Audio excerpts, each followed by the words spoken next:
Генерацијата Z е контрадикторна генерација можда, но ова беше многу интересно всушност, зашто цело време слушаме дека младите сакат да заминуваат, па после ние гледаме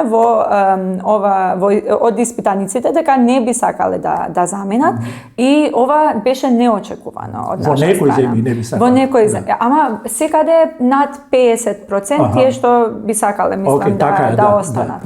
Така што ова е позитивно, секако и бројката на луѓе што викаат дека не ја гледат и да е 10, тоа е голема бројка сепак, но мислам дека ова е поврзано со Европската унија во смислата дека иако Косово, например, нема кандидатски статус, младите мислат дека во следните 10 години ќе бидат дел на Европската унија. Значи, мислам дека е поврзано со тоа дека оние ја гледат нивната иднина во Косово или во Албанија, затоа што исто така ја гледат и Косово и Албанија како дел од Европската унија. Значи сепак е некоја генерација како што има и заклучок во истражувањето дека има надеж, надежна генерација. Да, во Македонија например нема толку надеж дека бројките например на кога мислите дека ќе бидеме дел од Европската унија, бројките се многу пониски.